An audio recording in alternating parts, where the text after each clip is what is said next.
Oh là là, je suis vraiment nulle. C'est sûr qu'aujourd'hui, ils vont découvrir que je suis qu'un imposteur. Ça y est, je suis grillée, c'est fini. 5 clés pour vous libérer du syndrome de l'imposteur. Hello, j'espère que vous êtes en pleine forme pour cette nouvelle vidéo.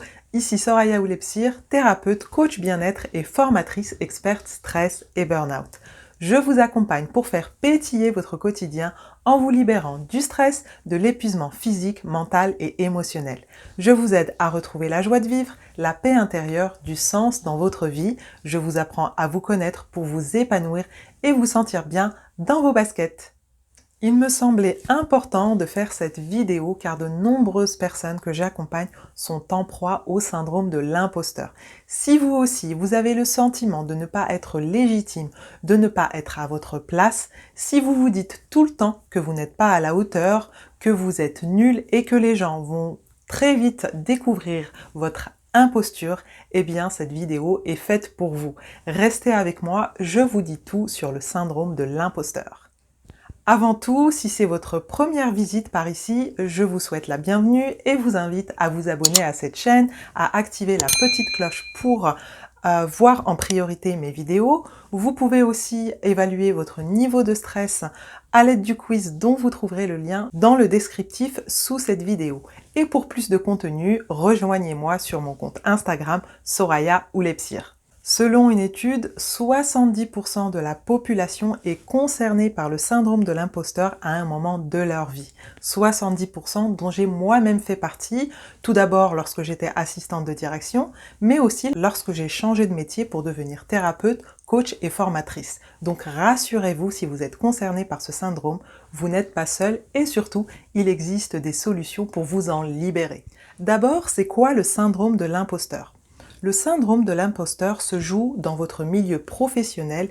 Il s'impose à vous lorsque vous pensez ne pas être à la hauteur de ce que votre employeur ou vos clients attendent de vous. Alors, vous vous sentez illégitime, vous dévalorisez votre travail, ce qui engendre un manque de confiance en vous. Je ne vais pas m'attarder sur la manque de confiance en soi dans cette vidéo car ce n'est pas le sujet, mais si ce sujet vous intéresse, vous pouvez visionner la vidéo Comment cultiver la confiance en soi dont vous trouverez le lien dans le descriptif sous cette vidéo. À mon sens, le syndrome de l'imposteur est vraiment un fardeau qui vous empêche d'évoluer professionnellement et il y a un nombre incalculable de personnes qui souhaitent évoluer mais qui n'osent pas car elles se sentent nulles ou encore pas à la hauteur. Cette situation engendre de la frustration mais aussi un stress permanent parce que vous avez cette idée que tout le monde va finir par découvrir votre imposture.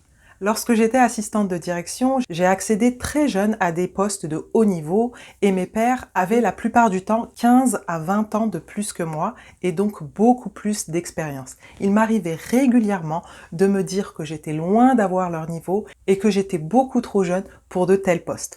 Mais en réalité, cela était totalement faux puisque j'accomplissais très bien mon travail et mes supérieurs me disaient régulièrement être satisfaits de mon travail.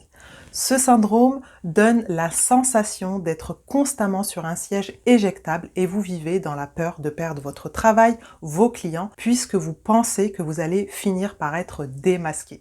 Maintenant que vous avez une idée globale de ce qu'est le syndrome de l'imposteur, je vais vous donner 5 clés pour vous en libérer. La première clé, puisque vous n'arrivez pas à donner de la valeur à ce que vous faites, c'est d'accepter les compliments de vos collègues, votre supérieur hiérarchique ou encore de vos clients.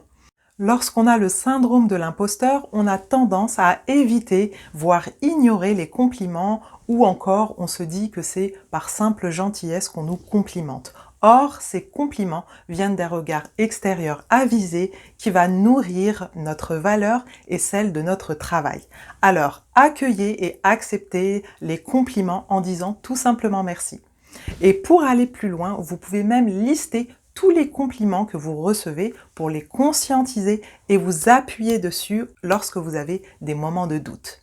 La deuxième clé va être de lister toutes vos compétences et vos qualités que vous allez mettre en œuvre et qui font de vous la personne idéale pour ce travail. Car lorsqu'on travaille, on utilise nos compétences intellectuelles certes, mais aussi nos qualités humaines et c'est ce qui fait de nous une personne unique avec notre propre valeur. Cet exercice va vous permettre de vous ouvrir les yeux sur votre valeur, de la renforcer et d'augmenter votre confiance en vous.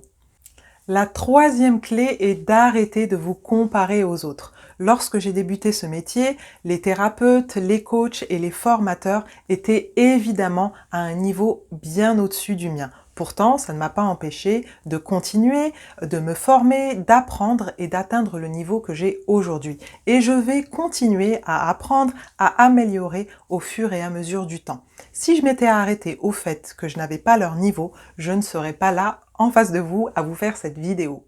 L'être humain apprend tous les jours, tout au long de sa vie et il n'y a pas d'âge pour apprendre et évoluer. Donc si vous voulez évoluer, sortez-vous de la tête que vous êtes incompétente, continuez à apprendre, mais s'il vous plaît, arrêtez de vous comparer aux autres. Ça va tout bonnement vous épuiser physiquement, mentalement et émotionnellement. Et je suis sûre que ce n'est pas ce que vous souhaitez. Soyez simplement vous-même, soyez authentique.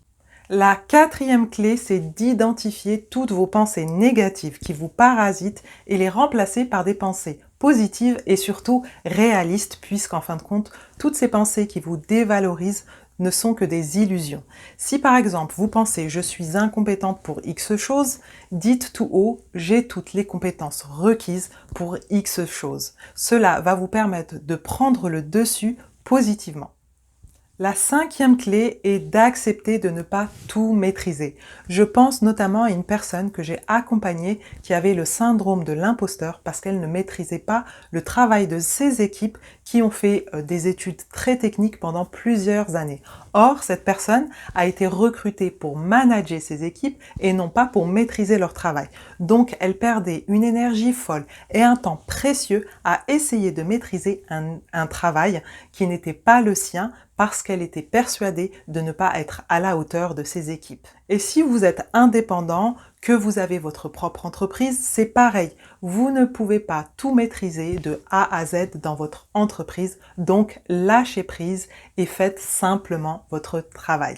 J'espère sincèrement que ces 5 clés vous permettront de prendre conscience que vous n'avez rien d'un imposteur et si ce syndrome persiste, je vous invite à me contacter pour en discuter et voir comment je peux vous aider à vous en libérer. Vous pouvez aussi me poser toutes vos questions en commentaire de cette vidéo, j'y répondrai avec plaisir. Avant de partir, pensez à partager cette vidéo afin qu'elle soit utile à d'autres personnes.